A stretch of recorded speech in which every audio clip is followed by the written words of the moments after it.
All right, what's up, YouTube? We're out here currently sitting in traffic. Got my roommate Nick George behind the Canon 1D, so we got some higher quality videos. Today we're coming at you with a review of the Yamaha YZ250F. I've been with KTM for freaking 8-9 years, and I made the switch to Yamaha. I have put out the picking up the new YZ250F video. Go watch that. And then I've done my first ride, and then now a review of the bike. Got done with a fresh day of classes. It's Friday, it's about to be a good weekend, and I'm gonna enlighten you guys on this new bike. All right, we just got here.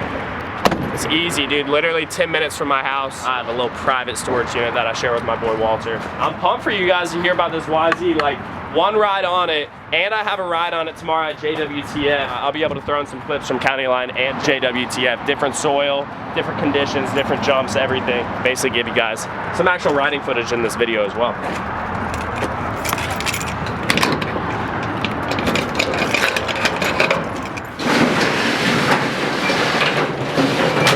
And we have arrived. A little house for the babies. Fresh new Yamaha 250 right here, ready to go. I got my KTM 125 as well here. I got to throw in a new clutch kit for that. I'm actually going to give an instructional video for that, so stay tuned for that content. Yeah, so here she is. Super fresh. You guys have obviously already got to see it, so let's pull this bad girl out. Yeah. Woo. A little scratch. It's a tight fit in here. It is.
So we are here with the review of the bike. Like I said, I've ridden it one time, and that was at County Line MX, and then I'm riding it tomorrow at JWTF. Obviously, if you guys haven't seen the first ride video, go check that out. If you haven't seen the day that I bought the video, go check that out as well. So, initial reaction of the bike. Very first thing I noticed was the power. The torque, ridiculous. This motor, completely stock. Bone stock YZ250F, nothing on it. It pulls like no other 250F that I've ridden. My friend Walter, he rode it. He has a 2012 450, and he says this 2018 250F comes close to that 450 and how it pulls. That's it's more fun than my 450. And it's pretty quick. Dude. It wants to just lift up, bro. It's so fun. It's got just as much pull, if not more, than my 450. No way, bro. All right, so I bought this bike in Charleston. When I purchased the bike, it had 4 hours on it. It's now at 5.8. If you look at these stickers back here, dude, this is proof of it just being literally fresh as can be. Like, when was the last time you saw a dirt bike with the freaking warning stickers on it, bro? Like, those come off before the bike even leaves the showroom normally. Yeah, she's fresh. But now it has 5.8, so I've already put 2 hours or 1.8 hours myself on it. So comparing it to the KTM, torque-wise in the motor, honestly, I always thought my KTM was super quick and super torquey just because it had the pipe on it, had some motor work. It was a mod 250F, and it was a 2016 super good bike, but honestly, I didn't know how like slow it was per se until I got this thing. One thing that I have noticed I need to get used to is it is a wider bike. If you come and look, when you reach up to the shrouds, it is wider. You can get the Cycra Power Flow kit, and that does narrow out the bike. Plus it gives it like 2 horsepower or something like that. So super good plastics kit that I'll probably get for that. But I'm pretty sure it was voted in 2018 as the widest bike in its class. And I've always ridden KTMs, which are narrow, and it didn't affect me at all. So that was good, no problems there. I have pulled up Dirt Riders 2018 250F comparison, the shootout. The best of bottom end, like I was talking about the torque, the Yamaha YZ250F won out of the entire class. That doesn't surprise me at all. Literally, like I said a million times, that was the first thing I noticed, dude. like rips your arms off when you get on it. Super manageable power as well. Best mid-range was voted Yamaha as well. Best forks voted Yamaha. Obviously I haven't done anything to these forks yet. I am gonna at least do the sag, mess with the rebound a little bit. But for the most part, dude, like suspension is something I normally immediately have to get done for my riding style, but it was pretty soft and was able to, you know, casing jumps, over jumping stuff, soaked it up super well. Now, this is also what it was voted best of out of all the 250Fs, is the best straight line stability. This was the second thing I noticed behind the power of the bike. Literally, you come into a corner and it tracks and digs like, bro, like a dream. I can't even put into words how good of a bike it tracks.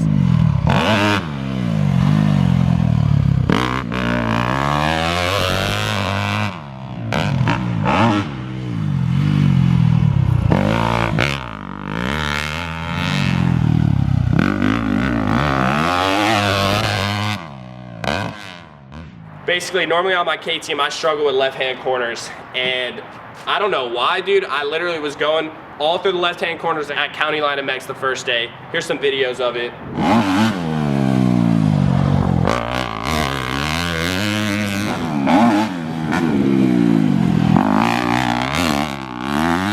I was hitting those left-handers and I'm like, geez, I am on it today. What is my cornering, dude? I'm killing it. And then I sat back and thought, wait, dude, this is like your first ride on this bike, on a brand new bike. Obviously the bike is the difference. No head shake. You can go freaking fourth gear, quad and jumps, no head shake up the faces.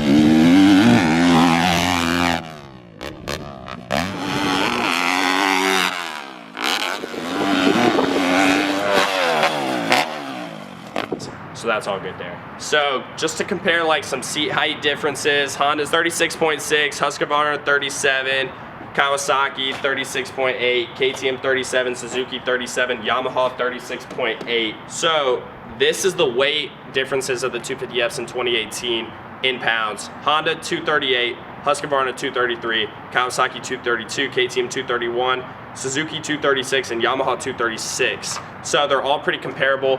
But the main reason that I felt that this thing is super light, Yamaha has designed their motor, their pipework, air filter, gas tank, everything differently than all the other brands.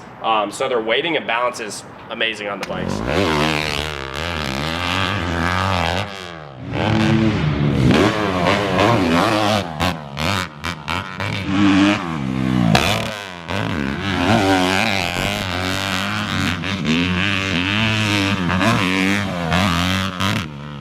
With the forks, I only was using probably 3/4 of the travel or so. Same with the rear shock as well. Back here we got a nice little blue anodized shock.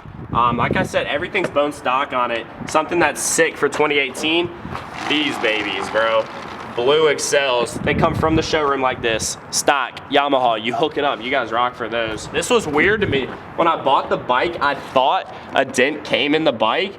And then I started researching them that night. Basically, this is how they shape them. I guess they shape it because when this wheel compresses, they don't want the wheel to bite into the rear muffler. But I don't think the FMS or Yoshimura or anything have that. So I'm definitely probably gonna talk to my mechanic, Thomas Steyer, get an FMF exhaust for that thing. Something that was super funny, I literally got to the track and I was like, Walter, how do you put gas in this thing? Yo, Walter, dude, I've been on KTM, sir. How do I even fill up the gas on this thing, bro?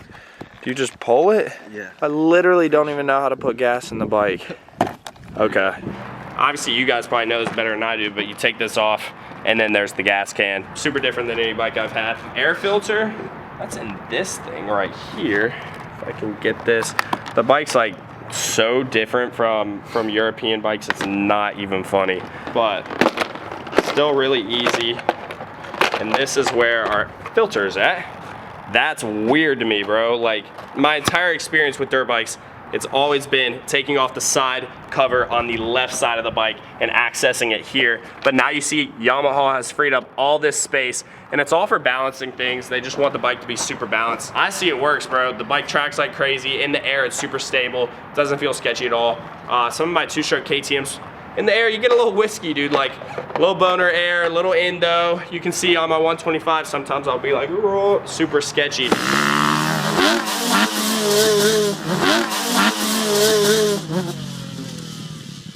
But this thing, dude, all around like super good bike.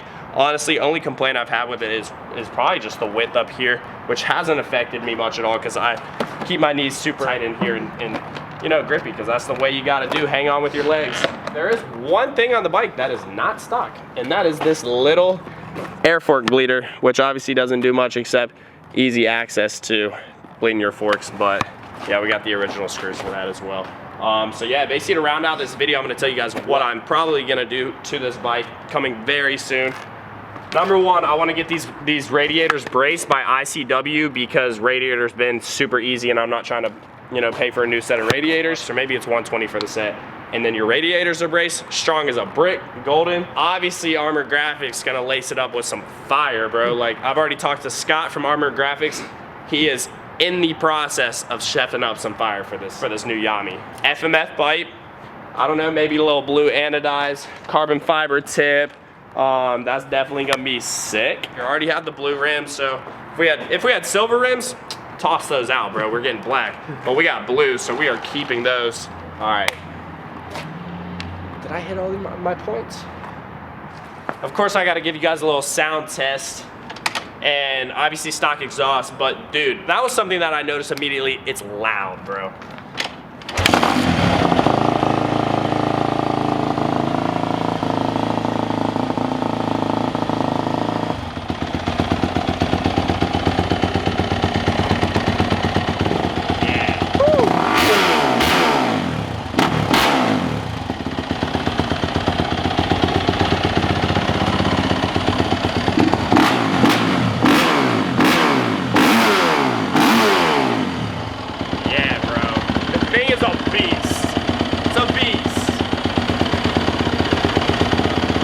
Trying to get on this thing, bro? Sure. So that is gonna conclude my review of the 2018 YZ250F. Honestly, all these bikes now are freaking sick. So if you just want to pick your favorite color and go that way, it's probably not gonna steer you wrong. But if you go blue like this one right here, it's definitely not gonna steer you wrong either. Just be happy with what you ride and have fun and be safe. And you guys know it's 2019, so the content's about to be sick. Shouts to my best friend Nick behind the camera. And yeah, that's gonna be it. So we'll catch you next time. We're going to ride dirt bikes tomorrow at JWTF. So there's a video coming for that.